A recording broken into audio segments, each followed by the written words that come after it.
Morning students. उड़ान विद्यालय विषय हिंदी पाठ 6 टपका का डर ये आपणे पाठ्य वार्ता पण समझी गया अने एना प्रश्नो जवाब पण आपणे जोई गया। तो हवे आपणे स्वाध्याय पोथी पूरीए। स्वाध्याय पोथी में पहलो प्रश्न है, कोष्टक से उचित शब्द चुनकर खाली जगह में लिखिए। तो अहींया तमने थोड़ाक एम के विकल्पों आपेला छे ने एना आधारे आपणे खाली जग्या पूरवानी छे। पहली छे बुढ़िया का घर खाली जग्या में था। तो कहाँ था बुढ़िया का घर? जंगल में। चारों ओर खाली जग्या बरस रहा था। तो चारों ओर बरसात थी, तो बरसात के कारण क्या बरस रहा था? पानी। खाली जग्या का घर टपकने लगा। तो बुढ़िया का घर टपकने लगा। थोड़ी देर में बेर बराबर खाली जग्या पड़ने लगे। तो बेर बराबर क्या पड़ने लगे थे? ओले। बुढ़िया खाली जग्या हो उठी। तो बुढ़िया का घर टपकने लगा, उसके कारण बुढ़िया परेशान हो उठी। बाघ घबराया और खाली जग्या रखकर भाग गया। तो कि बाघ घबराया और सिर पर पैर रखकर भाग गया। बीजो प्रश्न है, पढ़िए समझिए और लिखिए कि झुंझला उठना एटले के क्रोधित होना। झुंझला उठना एटले के क्रोधित होना। वाक्य एवं बनाइए कि बुढ़िया चूल्हे पर पानी टपकने से झुंझला उठी। जे अहींया आपणे आप्युं छे एनो आपणे वाक्य प्रयोग करवानो। गुजरातीमां जेम रूढ़िप्रयोग लखीए छीए ने एवी ज रीते। तो तमारे अहींया एवुं ने एवुं 2 वखत लखवानुं छे। सिर पर पैर रखकर भागना एटले के तेज गति से भागना। सिर पर पैर रखकर भागना एटले के तेज गति से भागना।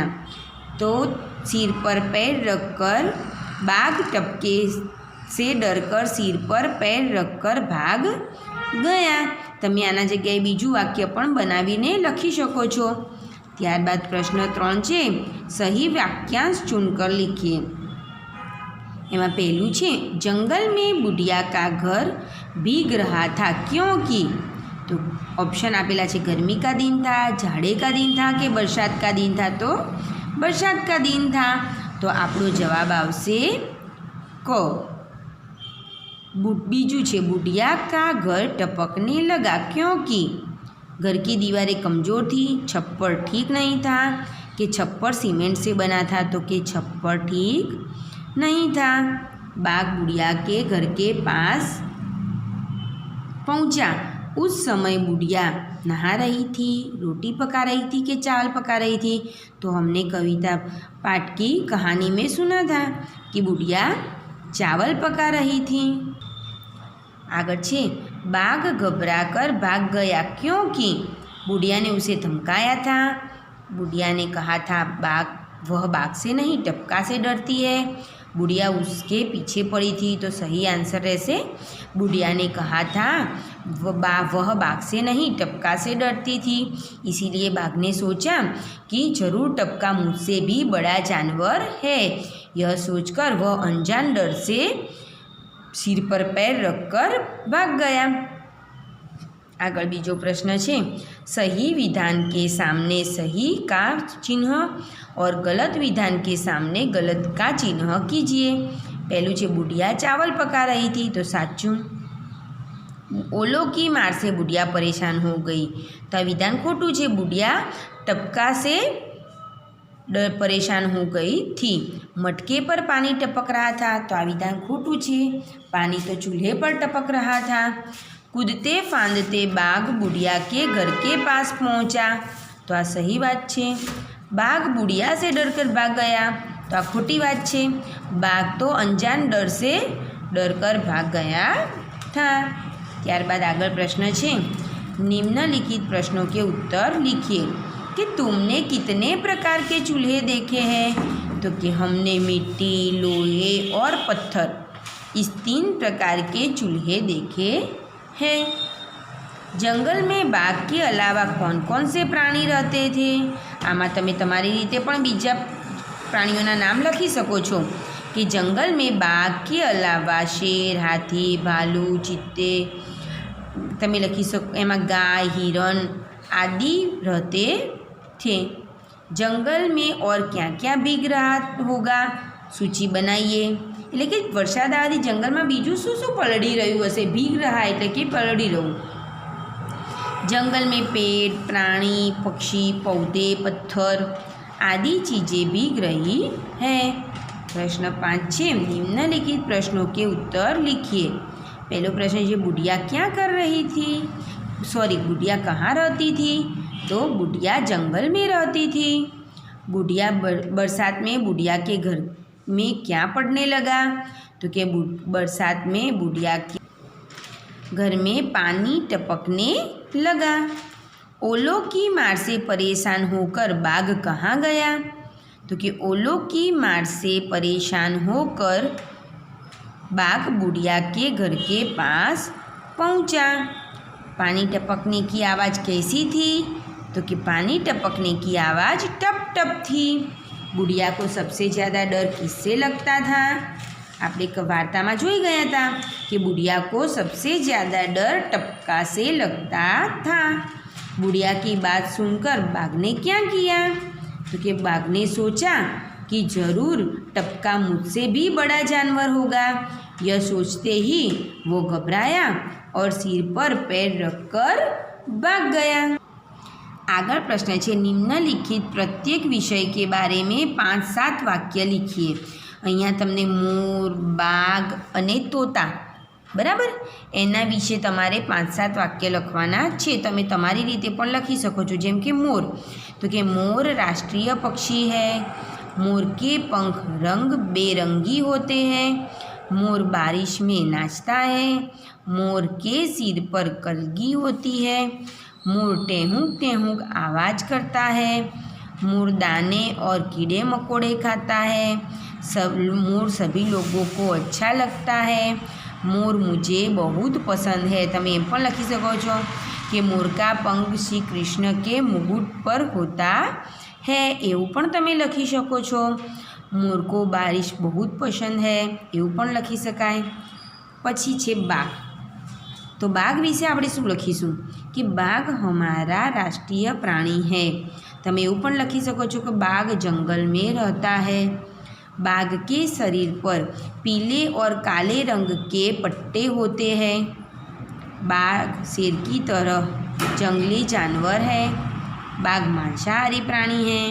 बाघ के नाखून तेज होते हैं। बाघ अपने नाखून से शिकार करता है। बाघ जंगल के अलावा प्राणी संग्रहालय में देखने को मिलता है।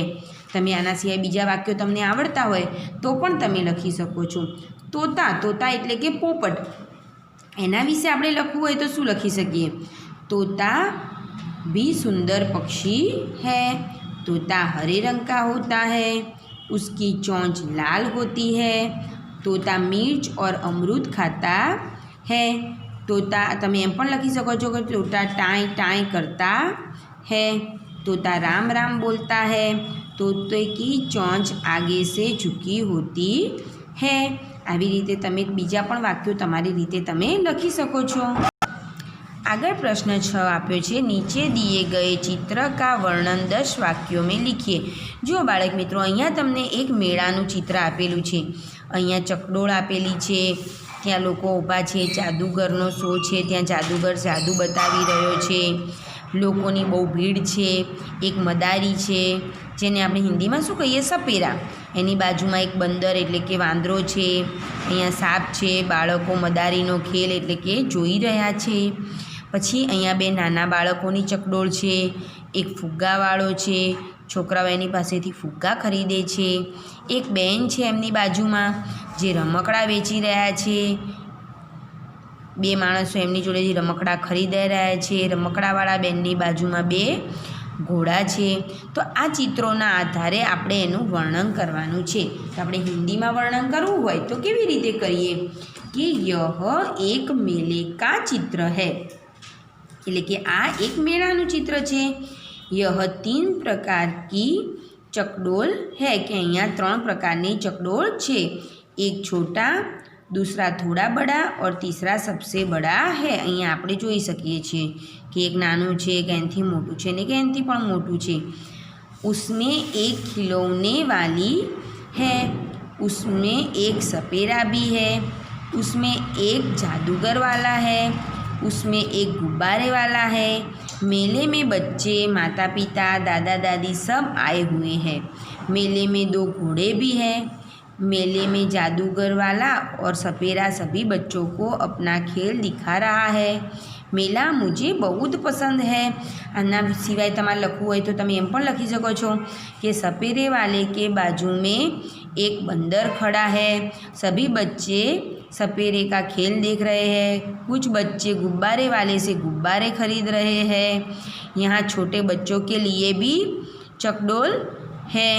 सभी बच्चे के चेहरे पर प्रसन्नता दिखाई दे रही है। આવી રીતે પણ તમે લખી શકો છો। એ પછી અહીંયા આપ્યું છે પ્રશ્ન 7, નીચે દિए गए ઉદાહરણ के अनुसार વાક્ય બનાવીએ। જેમ કે બિલ્લી, તો બિલ્લીયા અહીંયા તમારે શું ધ્યાન રાખવાનું છે, જો બહુવચન કર્યું ને તો છેલ્લે લની પાછળ દીર્ઘઈ હતી ને એની રસ્વઈ થઈ ગઈ અને યા લાગ્યો અને રેફ લાગી। બંનેનું વાક્ય બનાવવાનું છે। જેમ કે મેરે ઘર મેં બિલ્લી હૈ, મેરે ઘર મેં બિલ્લીયા हैं। બહુવચન કરીએ ત્યારે હૈની માથે મીંડું મૂકવાનું આપણે નહીં ભૂલીએ। એવી જ રીતે આપણે અહીંયા આપ્યું છે મક્ખી, તો એનું બહુવચન શું છે, મક્ખિयाँ। તો કે ઉસકે ઘર મેં મક્ખી હૈ, ઉસકે ઘર મેં મક્ખિयाँ हैं। लड़की, तो એનું બહુવચન થશે લડકીયા। मेरे घर में लड़की हैं, मेरे घर में लड़कियाँ हैं। એવી રીતે તમે વાક્યો બનાવી શકો છો। રોટી, तो रोटियाँ, उसके घर में रोटी है। अथवा मुझे मेरी माँ ने एक रोटी दी, मुझे भाई को बहुत सारी रोटियाँ दी।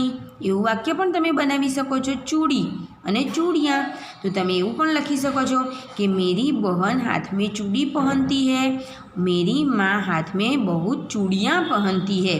તમે તમારી રીતે બીજા વાક્યો પણ બનાવી શકો છો। ત્યારબાદ બાળક મિત્રો પ્રશ્ન 8, सोचिए और उत्तर लिखिए कि तुम्हारे गांव में कैसे कैसे घर है। तो कि हमारे गांव में कच्चे और पक्के दोनों प्रकार के घर हैं। तुम्हारा घर किन किन चीज़ों से बना है। हमारा घर सीमेंट, मिट्टी, ईंट, पत्थर आदि चीज़ों से बना है। छप्पर किन किन चीज़ों से बनता है। छप्पर लकड़ी, सीमेंट, नलिए, घास, फूस आदि चीज़ों से बनता है। बरसात के मौसम में क्या क्या होता है। तो અહીંયા આપણે તમે તમારી રીતે પણ આમાં લખી શકો છો। જેમ કે મેં લખ્યું છે કે बरसात के मौसम में बिजली कड़कती है और ज़ोर से ठंडी हवा चलती है, बादल भी गरजते हैं।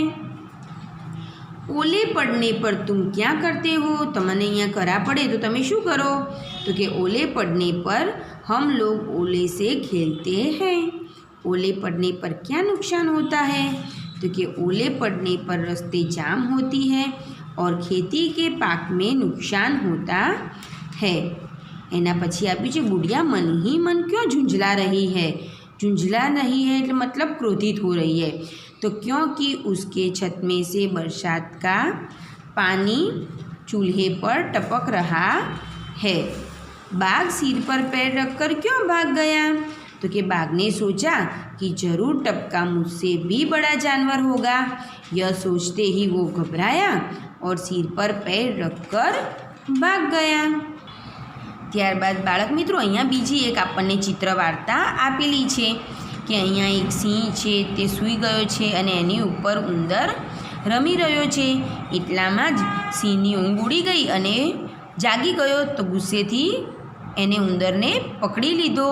ત્યારે ઉંદરે કંઈક એવું સિંહને કહ્યું જેના કારણે સિંહે ઉંદરને છોડી દીધો। ત્યારબાદ અહીંયા આપણને આ ચિત્રમાં શું દેખાય છે, જુઓ બાળક મિત્રો કે સિંહની ઉપર ઝાડ ફેલાયેલી છે, એટલે કે કોઈ શિકારીએ એના ઉપર ઝાડ ફેંકી હશે। અને અહીંયા જો આ ચિત્રમાં શું દેખાય છે, દેખો ઉંદર છે અને ઉંદર આવ્યું અને ઝાડને કતરે છે। અને અહીંયા છેલ્લા ચિત્રમાં દેખીએ છીએ તો કે સિંહ અને ઉંદર બંને મિત્ર બની ગયા છે। તો આ ચિત્રોના આધાર ઉપરથી આપણે વાર્તા બનાવવાની છે। તો ચલો આપણે બનાવીએ। જો પહેલા ચિત્રના આધારે આપણે વાર્તા બનાવીએ कि एक जंगल था, उसमें सभी जानवर रहते थे, उसमें एक शेर और एक चूहा रहता था। एक बार शेर अपनी गुफा में सो रहा था। चूहा अपने बिल से बाहर आकर शेर के शरीर पर उछल कूद करने लगा। बिल એટલે કે એનું દર, જે ઉંદર છે મારે દરમાં, અને એને હિન્દીમાં શું કહેવાય? બિલ. બીજા ચિત્રના આધારે આપણે શું વાર્તા બનાવી શકીએ? જુઓ બાળક મિત્રો કે शेर उठ गया, उसने अपना पंजा आगे लगाया और चूहे को पकड़ लिया। ત્રીજા ચિત્રના આધારે આપણે શું બનાવી શકીએ બાળક મિત્રો? चूहे ने कहा मुझे छोड़ दो, अगली बार मैं आपकी मदद करूँगा। 5-6 दिन बीत गए, एक बार। હવે જો આ ચોથા ચિત્રના આધારે હવે આપણે વાર્તા બનાવીશું કે एक शिकारी जंगल में आ गया, उसने एक जाल बिछाया और शेर उसमें फंस गया। शेर ने बहुत उछल कूद की पर वह जाल से न छूटा। હવે જુઓ પાંચમા ચિત્રના આધારે આપણે શું વાર્તા બનાવીશું? फिर चूहा दौड़ के शेर के पास आया और उसने अपने दांत से जाल को काट दिया। शेर बच गया। અને અહીંયા છઠ્ઠા ચિત્રના આધારે આપણે વાર્તા બનાવીશું। शेर ने चूहे से आभार माना और शेर और चूहा दोनों मित्र बन गए। तो आ रीते बाळक मित्रों तमारे पण तमारी स्वापोथीनी अंदर आ पाठ 6 विडियोना आधारे तमारे पूरवानो रहेशे।